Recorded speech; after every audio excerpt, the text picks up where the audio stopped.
councils may hold their meetings via electronic means.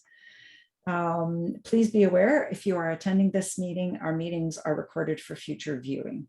And we are privileged to gather on the traditional territory of the Kwakwaka'wakw. So I'll call the meeting to order and ask if there are any additions or amendments to the agenda. Seeing none, then can I have a motion to accept the agenda as presented or adopt the agenda as presented? So moved. Okay, seconder for that? Sorry, I couldn't get my camera to work or my microphone to work. Can you hear me now? Yes, I can, yeah.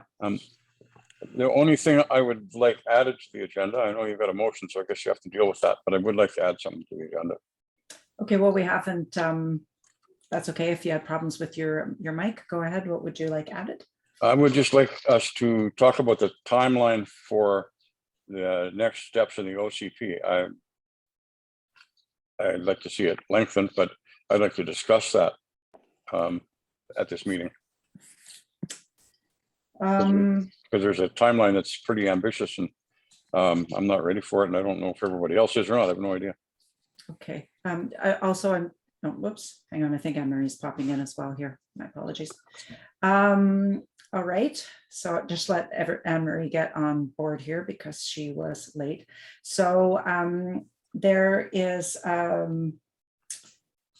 Councillor Mitchell would like to amend the agenda to include an update on the timeline of the OCP. So I'd like to ask then if there is a motion to adopt the agenda as amended. I'll move that. Question. Yep. Sorry, without any information or a report or anything to base a discussion upon it, I'm not sure how we would begin a discussion about reconsidering the timeline that we've already set in place for our OCP. So just a sec, I made a mistake. I need a seconder for that motion and then we can discuss it. Sorry. A seconder for Councillor Mitchell's motion. Okay. By Councillor Cole. Okay. So the comment is, yeah, without, our staff, that kind of puts the staff in a little bit of a predicament if they don't have all the dates handy. What exactly are you looking for, Councillor Mitchell? I think that I'm not ready. All the material that I asked for has been either a month to 6 weeks behind the asking time. I finally got most of it. I still don't have a good set of workable maps, but I've been grinding through the OCP and through the bylaw, and I simply haven't been able to get through it all because it took a long time to get the information that I needed in order to do it. And it just finally arrived in the last couple of weeks, and I'm working at it, but I need a little more time. Okay. And yeah, that's really what it comes down to for me. Okay. All right. So all those in favor of adopting the agenda as amended? Aye. And those opposed?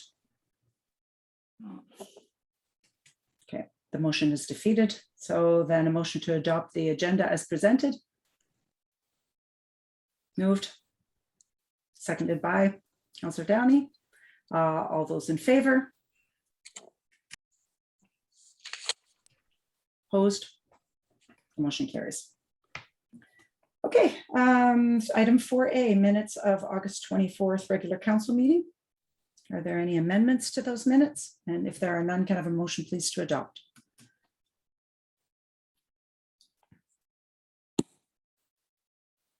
Oh, go ahead, RCAO. Yeah. Thank you, Mayor Wickstrom. First up, we had a verbal report from Julian Allen on the boil water notice. Thank you very much. I went right past petitions and delegations. Thank you for that. Okay, sorry. Item 3A, before we get to the minutes, we have our Public Works Manager, Julian, to give us a verbal update on the boil water advisory. Go ahead, please, Julian. Sorry about that. Good evening, Mayor and Council. Yep, no apologies needed. Can you hear me okay?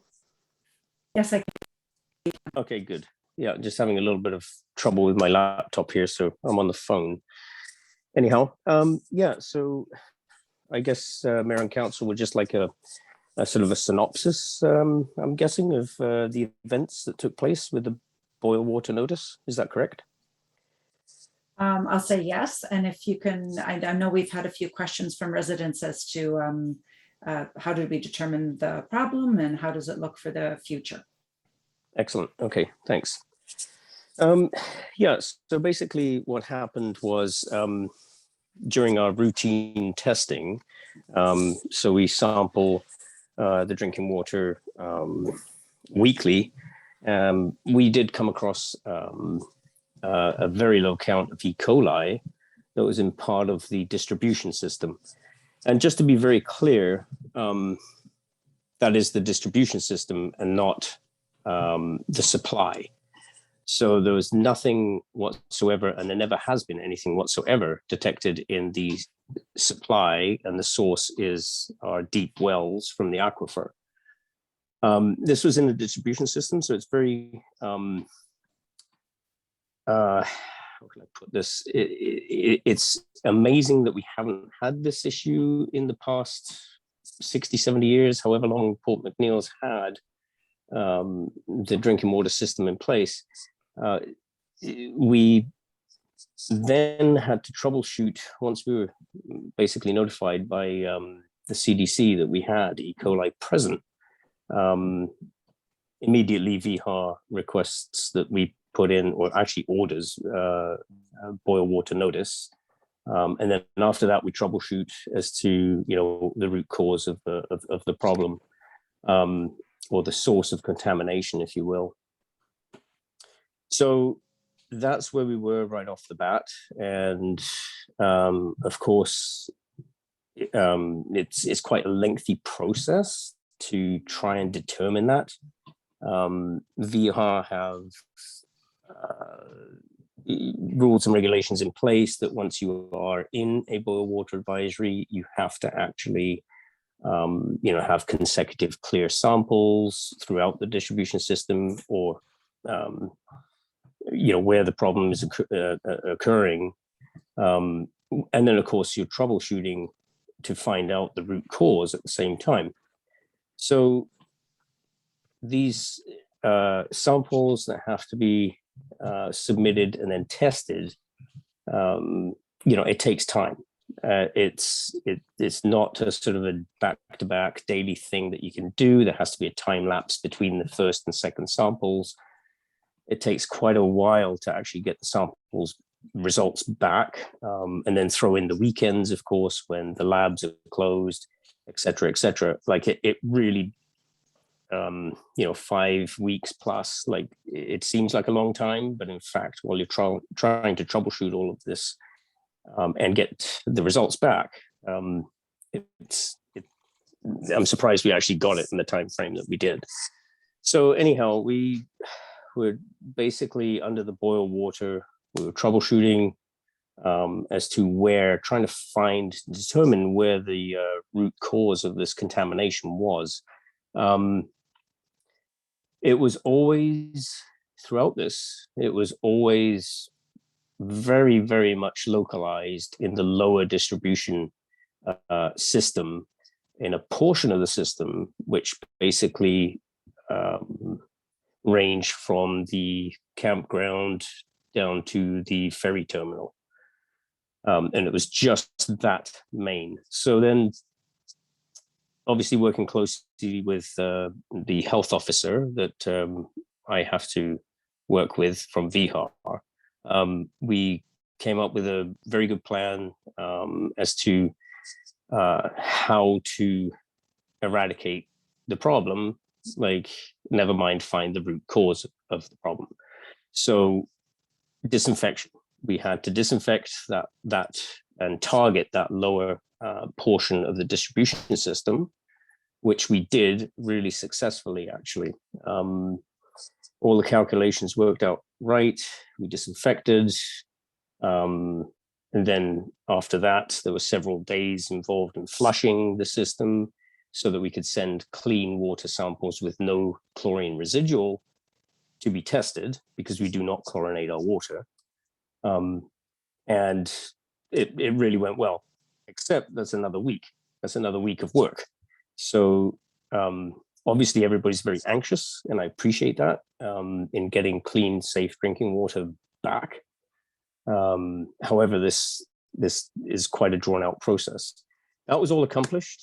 We only had one sample that tested positive for E. coli, other than the very, very initial sample. So there were total coliforms present and only one E. coli. We did periodically have clear samples, so we knew it was a very lingering, we actually deduced that it was a lingering bacteria in the system from an event. And that's what the difference is. It wasn't a continuous contamination. So basically the disinfection gave us a clean slate to start with. And after that, if we monitored and we took the samples and they came back clear, it proved that it was a single one-time event, which everything leads to that, which is quite reassuring. Then getting back to the troubleshooting for the root cause, that's extremely difficult. As you can imagine, it's quite a vast system, complex system, interconnected in many different ways with multiple users, commercial, residential. So in troubleshooting, we found various parts of the system that had low pressure scenarios, which are definitely a red flag, where you can get cross-contamination back into the water distribution supply system, sorry, the distribution system. We found a handful of smoking guns, shall we say. We took corrective measures. We repaired certain lines that we thought may be contributing to this contamination. And that was all done prior to getting the disinfection.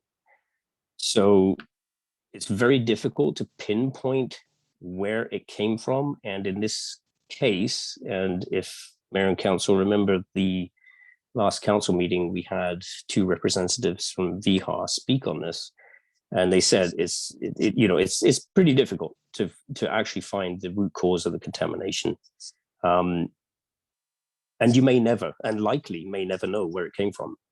But due diligence is to troubleshoot and take all of those corrective measures for sure. And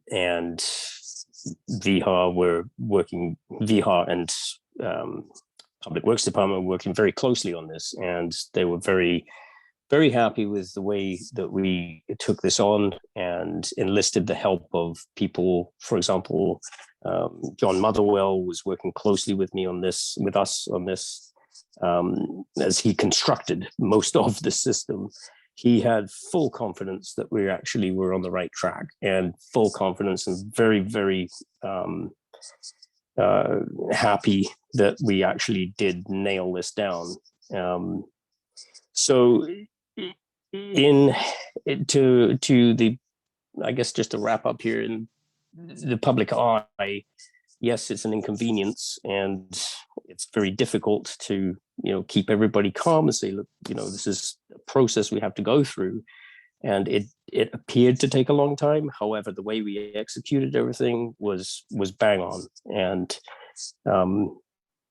we have the vote of confidence from people like John Motherwell, etc., and VHA. So in a nutshell, we're out of the boil water because we had the subsequent clear sample results, and that's where we stand. Yeah, thank you. Does anybody have a question for Julian? Go ahead, Councillor Cole. Thank you, Mayor Wickstrom. Julian, I didn't see it myself, but I heard reports of turbidity in the water in the harbor. And did you notice that? And if that was the case, is that like from sediment in our pipes or just stirring up the ocean floor?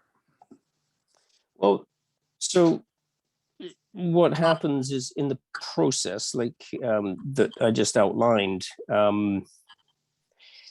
you are disturbing the system to an extent by the disinfection process in itself and how we go about that, the aggressive flushing afterwards. So it's not surprising that there was some turbidity possibly. I didn't witness any at all, but it's not surprising that that was present like throughout this process. Right, so you were flushing the domestic water into the storm, I guess? Oh, into the storm? Yeah, that goes into the ocean, or? Sorry, I beg your pardon. I thought Were you flushing the system into the sewer system, or was it going into the ocean, I guess? Oh no, into the ocean. Into the ocean, yeah. Okay. For sure. All right, thanks. Sorry for the confusion. It's okay. Okay, any other questions for our for Julian?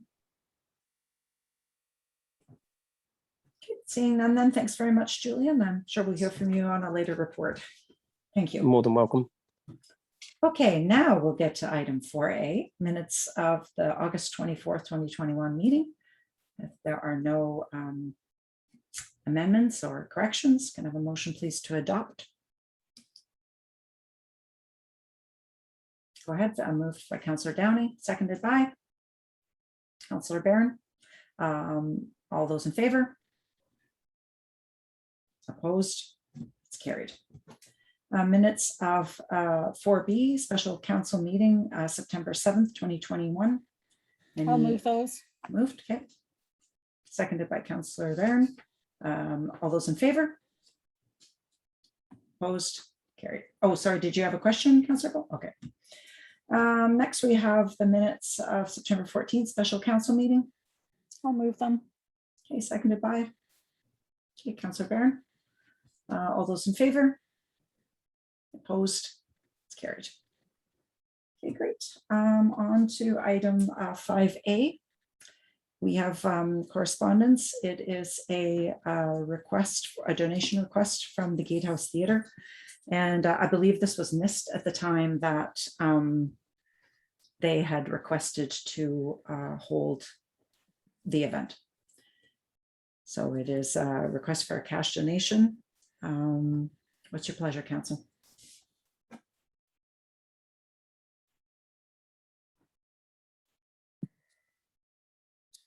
Move for discussion. Okay, seconder then. Go ahead. I'm never sure what to do, just to jump in. It's Robert's rules when we move the agenda, but anyway. Yeah. Okay, go ahead. I guess my question is often staff will provide a report for us just to say where we are at with our grant and aid funding. And so I'm wondering what pot of money this would come out of. It looks to me like a grant and aid, but can I get clarity on that? Yeah, they are asking from our grant and aid fund specifically. So just a confirmation on that from either, I guess, Laura or Harinder. I know that Laura is not in the room. She's still as an attendee. Is it possible to get her to come into the room? CIO Pete? They'll just follow up. My question then is what is the balance in that in our grant and aid account left to be spent for this year? Is the request still, I don't want to say valid, but is the request still valid? Because it is specifically for the concert, isn't it? The festival, yeah. So Laura, have you heard from the organizers whether they were behind or? We haven't been able to connect with Gord yet for an update on how it went. Okay. And this request is for grant and aid, correct? Yes. Okay, thank you. Go ahead, Councillor Downey. Could we table this to our next meeting and get that information? Okay, certainly. I'll second that. All right. All those in favor of tabling? Okay, great. All right, on to item 7A. It's the fire department operational report. Move receipt. Move. Seconded. Okay. Any questions on it? Seeing none, all those in favor? Opposed, carried. Okay, on to item 7B, Public Works Report.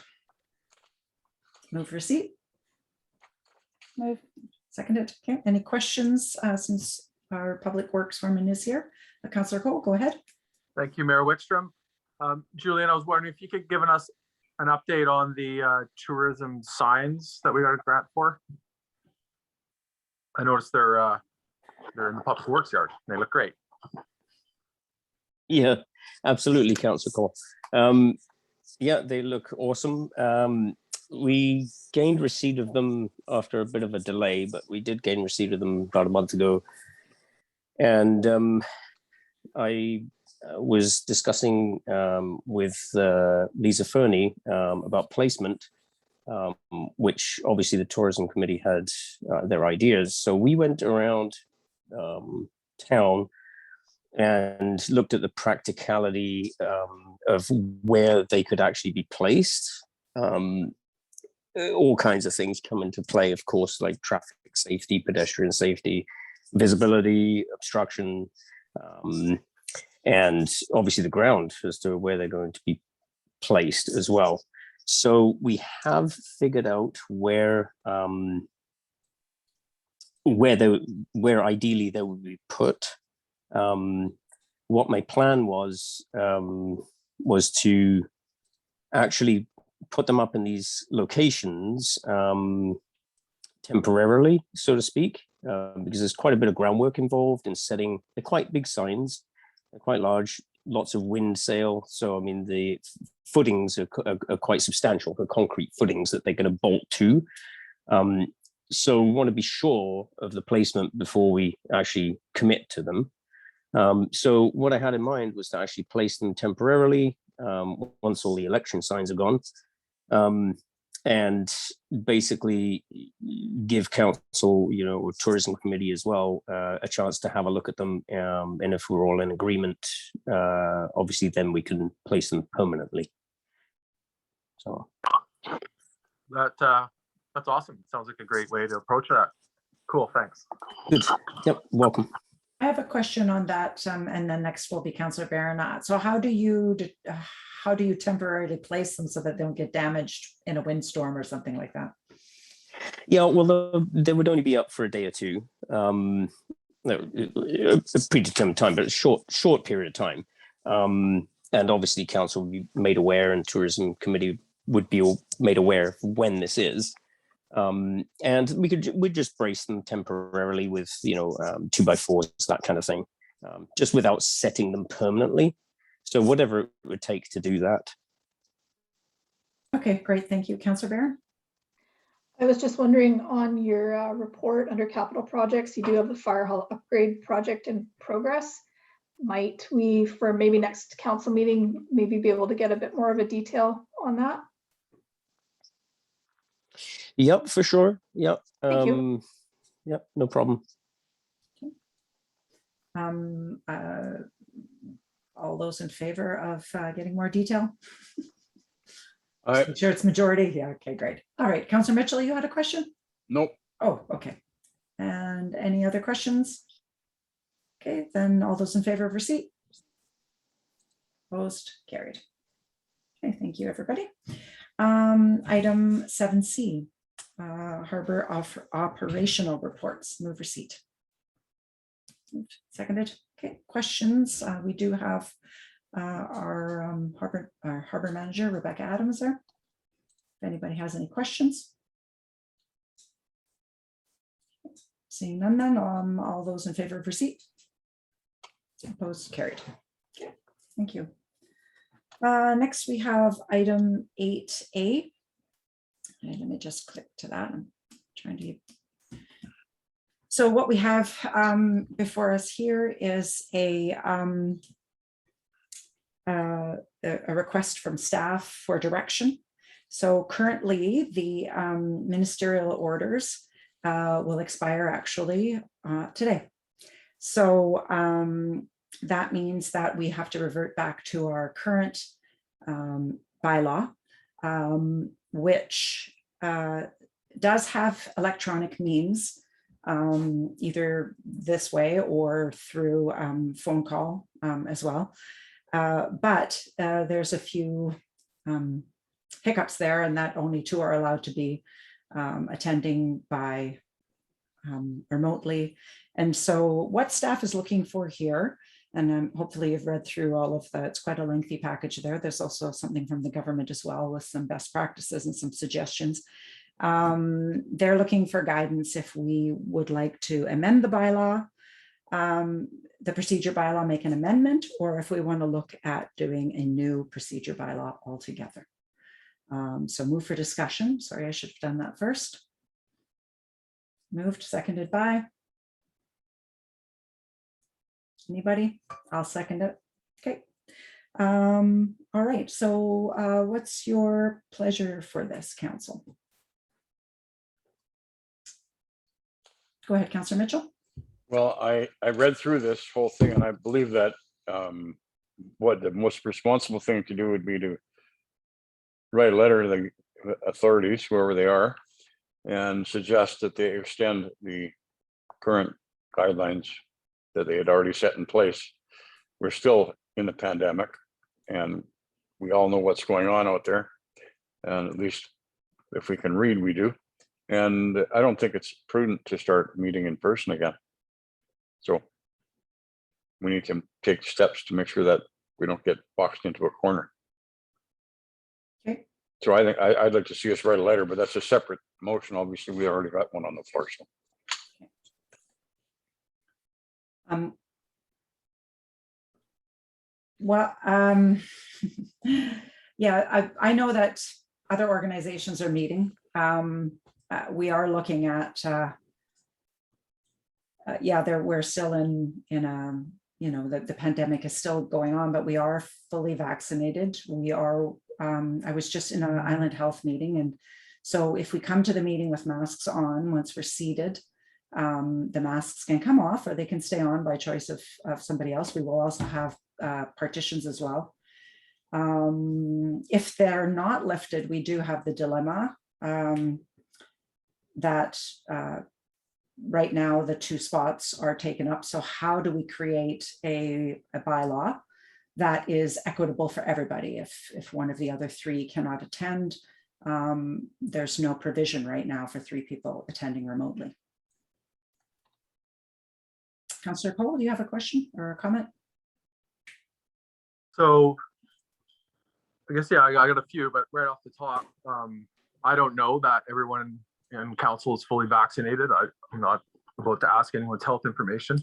Under this scenario, is it open to the public, and the public would be in our council chambers?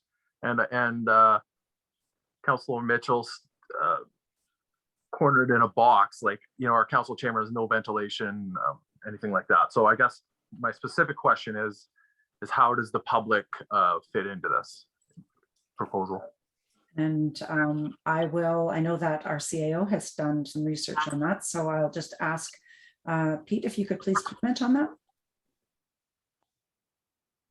Thank you, Mayor Wickstrom. Yep, through the events and gatherings order, council meetings are omitted from that. However, with the mask guidelines, all participants would have to remain masked if there's a public in the venue.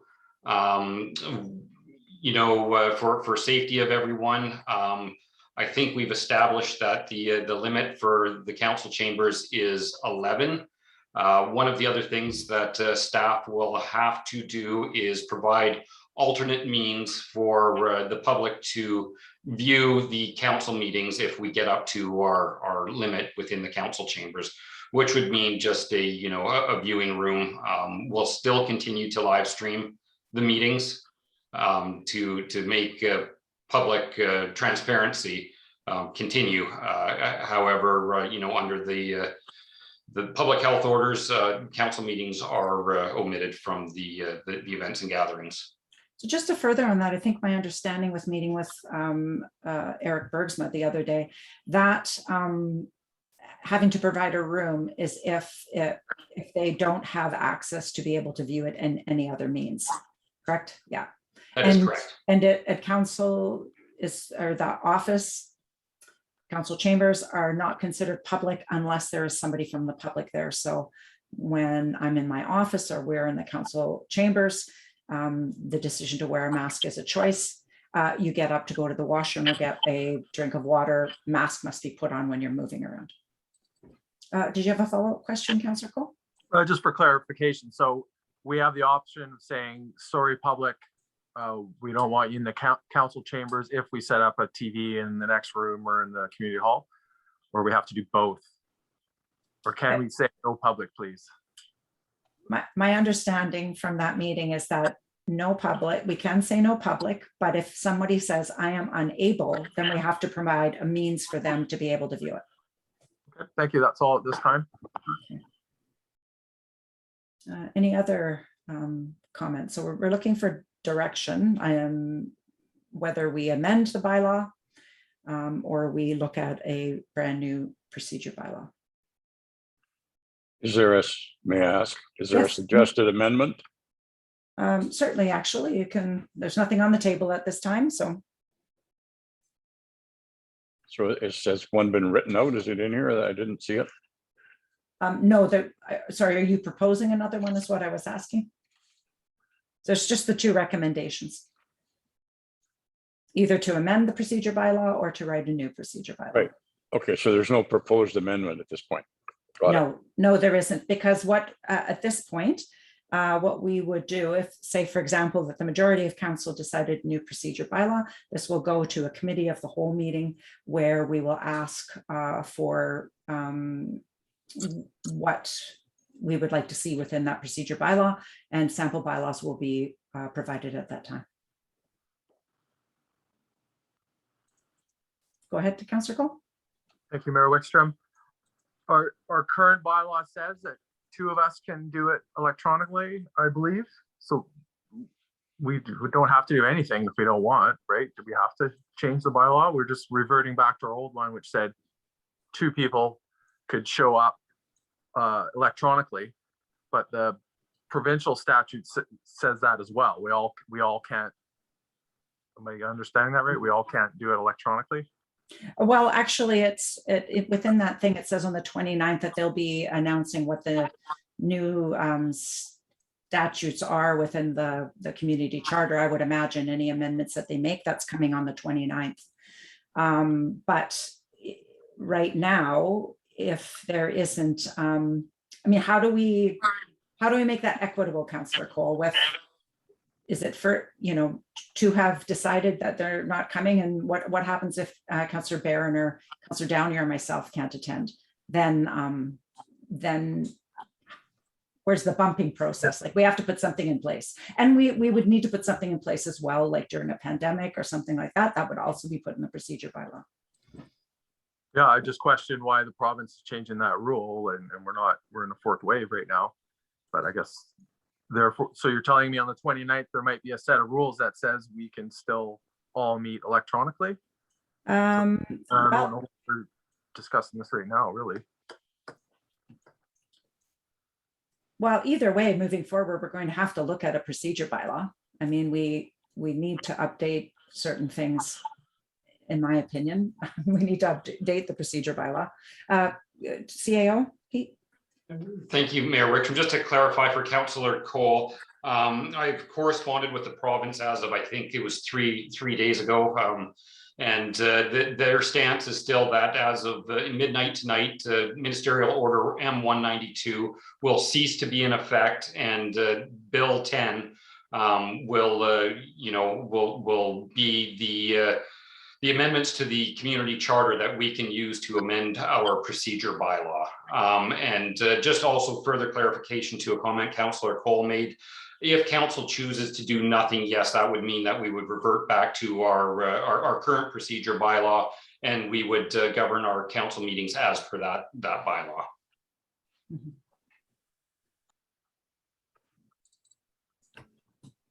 Go ahead, Councillor Mitchell. So if we amended our procedure bylaw, there are limitations as to how many people can attend the meeting electronically. If, can we do it however we want? Is that what that means? We have to do it within the parameters of the community charter. Okay, and so what, the parameters are what? Well, I'm just trying to find it here. It was all given to us. I'm just trying to scroll through. All of the information was given to everyone. Was that new ministerial order? What page is that on? CAO, do you know? Sorry, I don't have a paper copy, and so trying to navigate through. Yes, page 39 of 80 is where the Bill 10 starts. Okay, thank you very much. And for clarification, yes, we can amend the procedure bylaw to allow all council to attend electronically under different, and this is a council decision. There are some liabilities if we just blanket at any time, all members can attend electronically. What that means for the long term is if somebody from Nanaimo wants to run for a council position in Port McNeill, they would never have to attend in person and could by, if they want a position on council, they could be a council member from Nanaimo and never come to Port McNeill. Mm-hmm. So that's one of the dangers if we don't set limitations on the availability of electronic meetings. And also that would be the reason, like I understand that the pandemic is a little bit different, but my understanding using the old procedure bylaw, not able to attend is you're not in town. And so we would phone in. Go ahead, Councillor Downey. I just was going to make that point. The spirit and the intent behind the revision to accommodate 2 people to attend electronically was brought in because at the time we had a mayor whose husband was dying of cancer, and we had 3 other councillors due to their jobs and areas of responsibilities were often called out of town.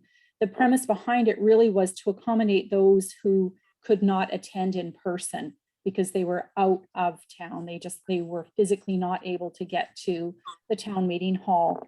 And so I believe that we do need to gather back again in council chambers. We can do our masks 6 feet apart, show each other our vaccination cards if we need that level of comfort. But I think it's time that we gather again. And my recommendation would be for staff to rewrite, or that we do a complete revisit of our bylaw and how we, sorry, I don't have the right word with me right now, but the revision to our meeting bylaw be overhauled completely. Yeah, a couple of the things that are missing as well that from reading the suggestions that the government put out is that we have to put things in our procedure bylaw, such as what happens if the power goes out? When do we deem that the meeting, what's the go-to for making sure that it continues? All those things are glaringly missing from our current procedure bylaw. There's lots of actually items in there that they point out that we don't have. Councillor Cole, you want to speak again? Yes, thank you, Mayor Wickstrom. That sounds complex to rewrite the whole bylaw. I would like to make a motion for 6 months to change our bylaw so we can all participate electronically for 6 months. I have a seconder for that. I'll second that.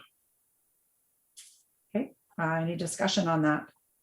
Yeah, I think if I may, sorry, Mayor Wickstrom, but my reason for that is I think that's a good compromise. We're at uncertain times, and to rush through this procedure, because it sounds like it would need to be done soon, and I agree.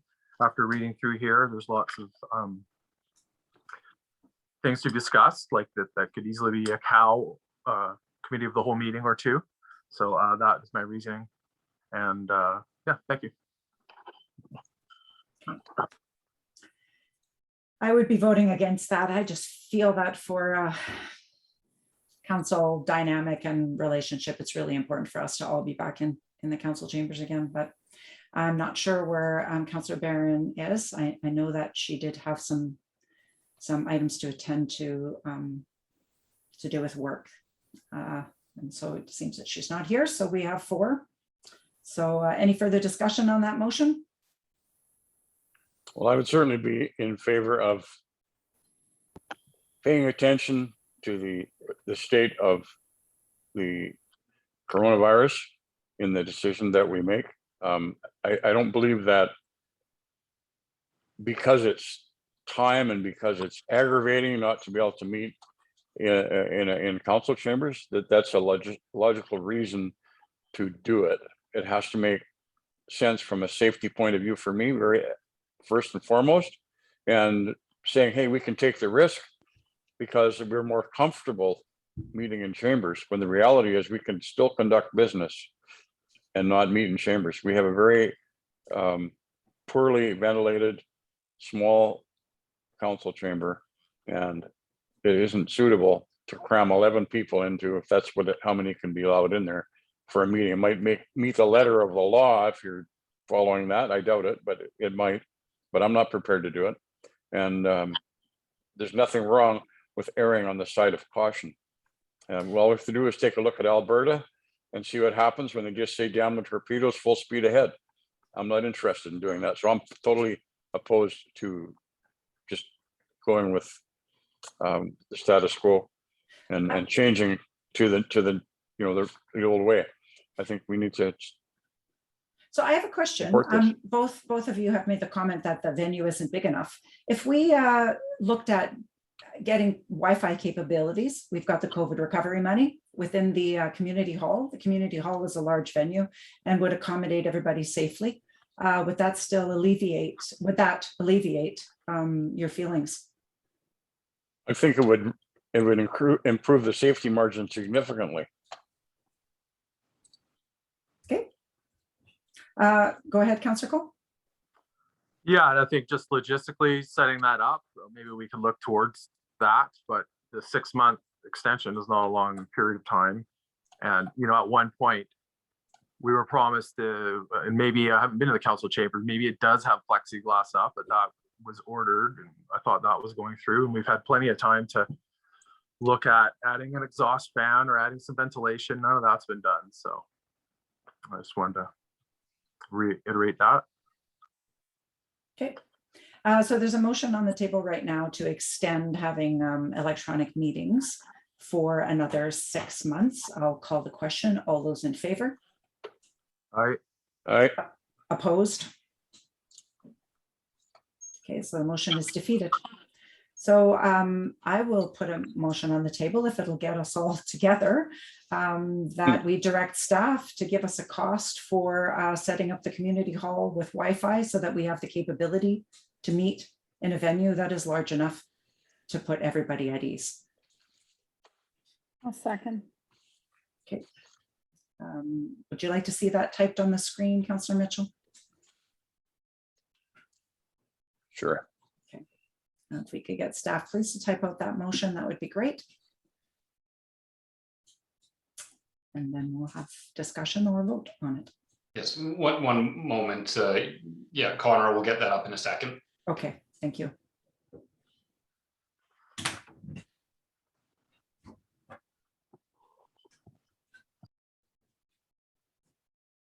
But council direct staff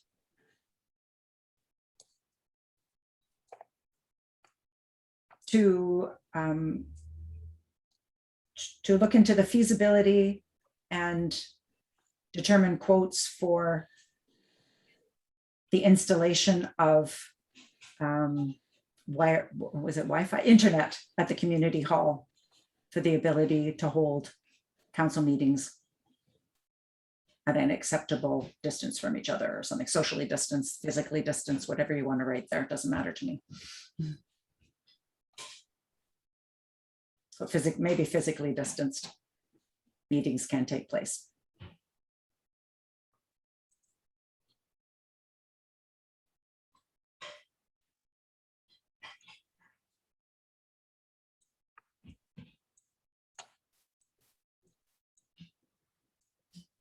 Can take place. Okay, great. Any discussion on that motion?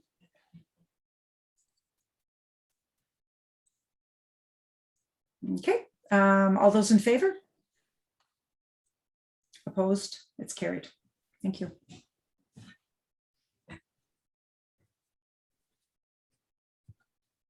Okay, so I guess in the interim, the meeting bylaw, the old meeting bylaw will stay in place, and I guess we'll cross a bridge if there's 3 of us that can't make it. But hopefully we can get a quote and maybe get this rectified so that we can get back to meeting in person safely. Thank you very much. We'll go to item 8B. And that is the municipal regional tax increase. We need so a resolution first, second, and third, and then just help me out with this because this is the last day that we can do these resolutions in tandem. I can ask for first, second, and third reading, Pete, and then I have to ask for the final reading afterwards. Is that correct? Correct. That will work in 2 motions. Okay. So this is for the increase to our MRDT. That's the hotel room tax, and that the 1% will be retained by the community of Port McNeill for their own tourism. So okay, so that's the moving of the First, second, and third. Okay, thank you. And that's for bylaw 703/2021. A seconder for that? Yes, for discussion. Okay, go ahead. So that was seconded by Councillor Barron or Cole, and then for discussion, go ahead. So I happen to have our procedure bylaw in front of me. 20C says there must be at least 1 day between the 3rd reading and the adoption of the bylaw. Currently, we're under the ministerial orders, which says that we can do first, second, and third and final reading in 1 day. This is the last day to do it. Good timing. Okay, thanks. Okay. All right, all those in favor? Opposed? Carried. And then we'll have a final reading of bylaw 703/2021. Moved, seconded by Councillor Barron. Any other discussion? All those in favor? Opposed? Carried. Thank you. All right. Sorry, just let me scroll down on here. Next will be item 10A. And that was a verbal report from myself about the Truth and Reconciliation Day. So recently the federal government had announced September 30th to be Truth and Reconciliation Day. I did reach out to Chief Hunt and Chief Sandvik and had not heard back from them.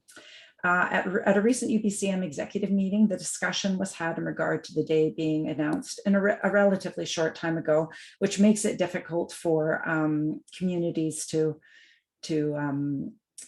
organize something meaningful for the day. So I would really like to encourage us, first of all, we were all invited to march tomorrow with the children from Sunset at 1 o'clock. We're to meet at Sunset. And they're going to be walking down the Rotary Trail, and we're all to wear orange for that. So all of council is invited, and that's tomorrow. I would encourage council or encourage us to participate in every Child Matters March, beginning at the Port Hardy High School at 10:30 a.m. on September 30th. We can advertise this on our webpage and Facebook, encourage residents to participate as well. That's being organized or participants, First Nations participants are the Quatsino, the Guasalanakota, and the Quagulith. Next year, we will work with our First Nations neighbors to coordinate something meaningful at that time. There is the issue of a half-mast that we currently, another thing that I had learned from UBCM is that various municipalities are all doing a little bit something different. We have no direction at this time from First Nations, but as I said, however, each municipality in the province is moving forward in their own way. So I'd like to know what council's thoughts are on raising the flag again. And one of the things that I thought we might be able to do is at our harbor where the pot lighting is, perhaps we can put orange lighting. I know that some of the municipalities have lit up their buildings in orange. So just looking for direction from council for that we can let staff know what to do. Or we can just continue with the flag at half-mast.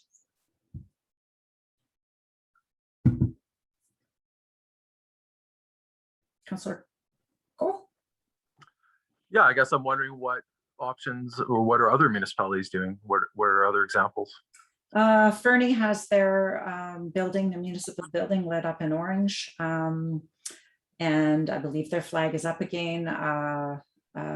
There's quite some have left them at half-mast. It depends either with what relationship they have with First Nations or just what the municipalities have decided. And was our original motion for a set amount of days? Because I know Yes. that. Okay. Well, So the original motion was for a set amount of days, but then we decided to go with the federal government.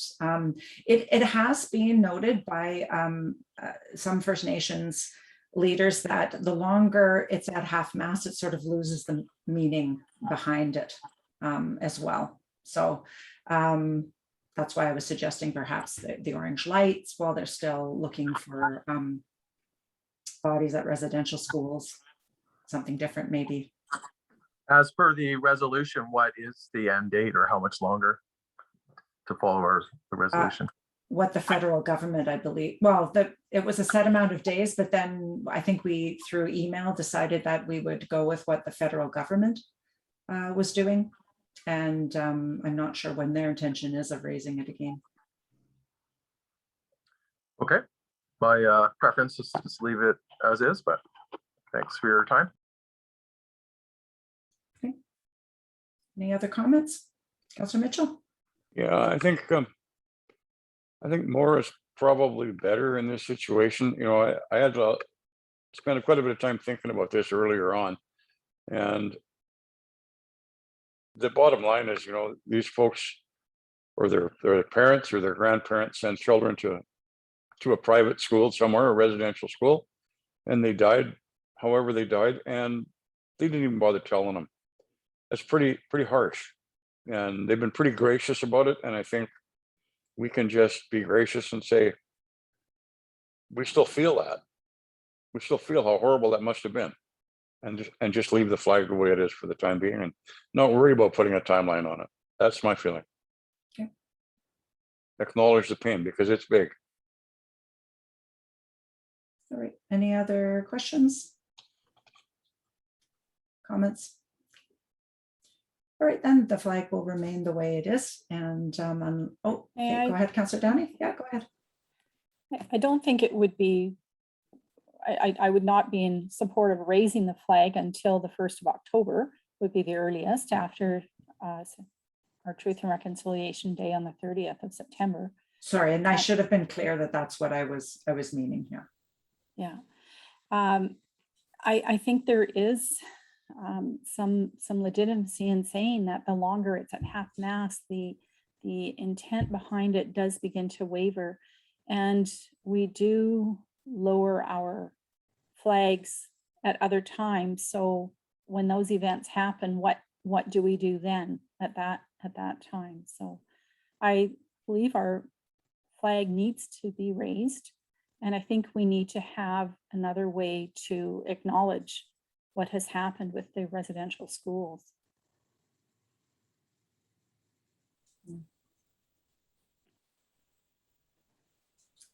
There's also no rush. We can take our time and think about what the options might be.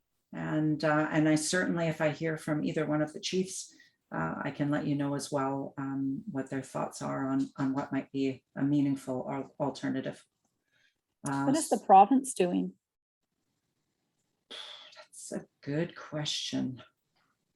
Are you aware? Go ahead, CAO. Thank you. Yeah, my wife and I just got back from holidays from Victoria, and at the Parliament building there, flags were flying full mast. Okay.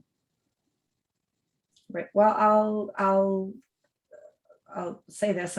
We'll give for another meeting. We'll give council a chance to contemplate this, and then we'll table this and bring it back to the table at the next meeting. Okay. All right. Item 10B, oaths of office. I should have at the very beginning said welcome Harinder Singh. He is with us for the very first time. Harinder is our new CAO for those of us who are attending this meeting and watching. But we have 2 oaths of office today that we are going to administer, and that is for our new Chief Financial Officer, Harinder Singh, and for the Deputy Corporate Officer, Connor Mork. So I'll ask for those 2 to be brought into the meeting.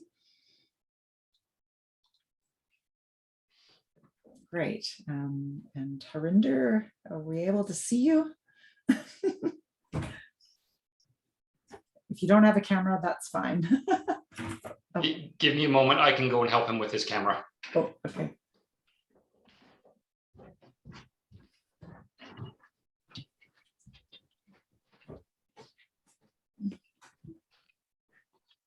I think everybody, those viewing, please stand by.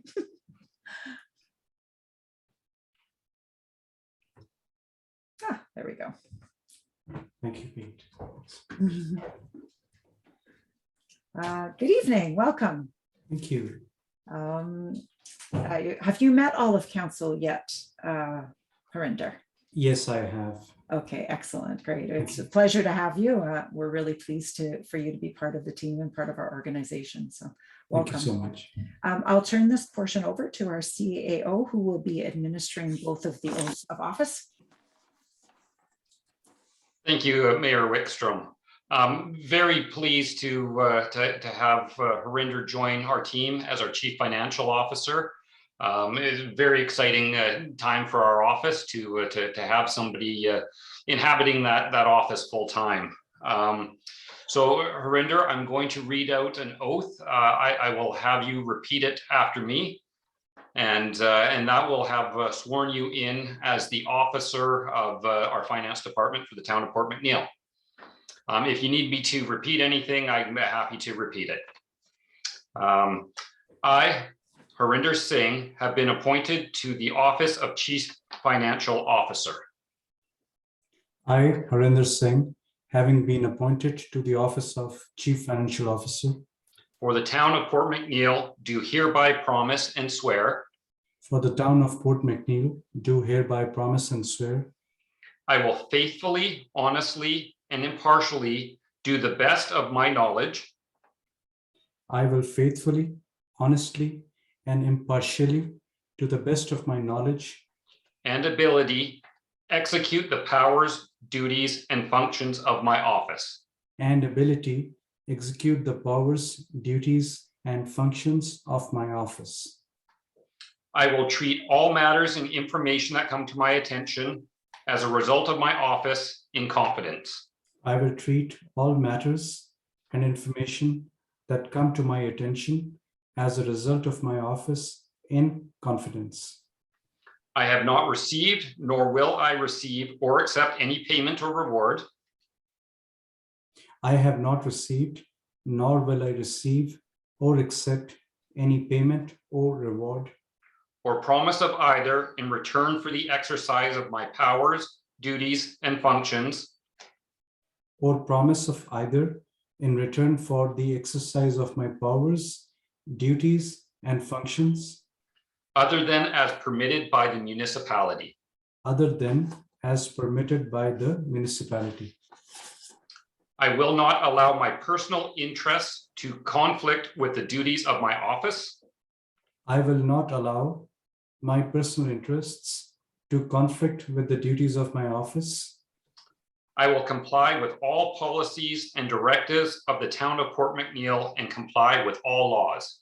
I will comply with all policies and directives of the town of Port McNeill and comply with all laws. Thank you very much. At this point, under normal circumstances, I would shake your hand and welcome you as the new financial officer for the town of Port McNeill. Right now, we'll just have to do a wave and a congratulations, and we'll have you sign this after. Thank you so much. Thank you, everyone. Thank you and Welcome. welcome again. Congratulations. Thank you. Okay. Next, we have our Deputy Corporate Officer. Go ahead. All right, welcome Connor Mork as the deputy corporate. This has been a little bit of time coming, but we finally have the full staff and are able to do this publicly for you. So same with Harinder, I'm going to read it out. You will repeat it. If you've missed anything, I'm happy to go over it again to see your oath of office. I, Connor Mork, having been appointed to the office of Deputy Corporate Officer. I, Connor Mork, having been appointed to the office of Deputy Corporate Officer For the town of Port McNeill, do hereby promise and swear. for the town of Port McNeill, do hereby promise and swear. I will faithfully, honestly, and partially, to the best of my knowledge and ability, I will faithfully, honestly, and impartially, to the best of my knowledge and ability, execute the powers, duties, and functions of my office. execute the powers, duties, and functions of my office. I will treat all matters and information that come to my attention as a result of my office in confidence.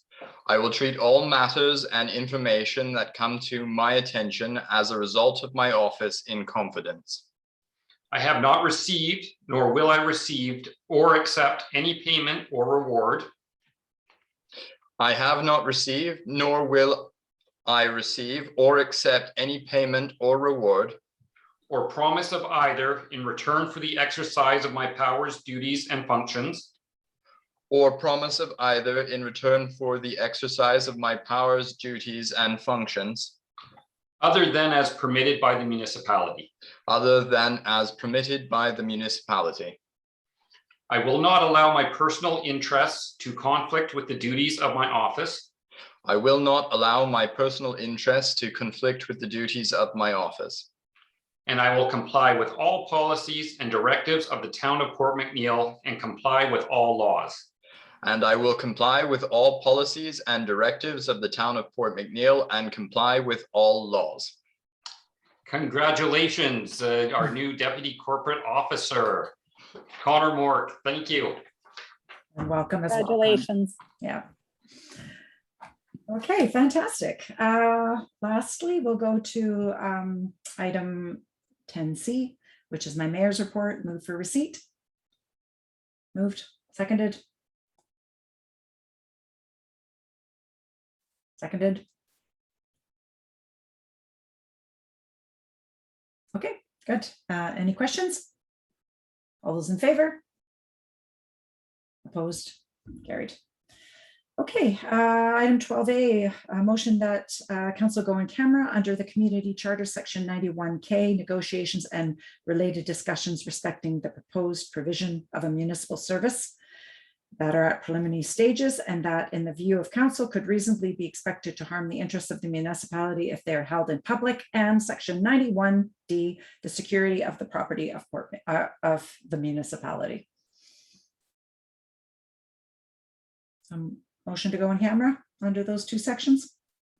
Councillor Downey, seconded by Councillor Mitchell. Okay, all those in favor? Opposed, carried.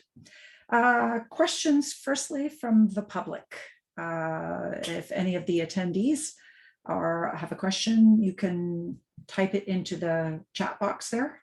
And I'm not sure we have any media this evening. So I just wait a second. Don't seem to see any questions. And I believe there's no media. If a question occurs to you afterwards, any of the attendees, please feel free to contact at the office and your questions will be answered. Great. If I can have a meeting then to adjourn and go in camera, or motion, sorry. To adjourn. Okay, seconded. Seconded by Councillor Barron. All those in favor? Opposed? Carried. 5-minute bio break and we'll see you back in camera. Thank you, everybody, and have a nice evening to those who attended.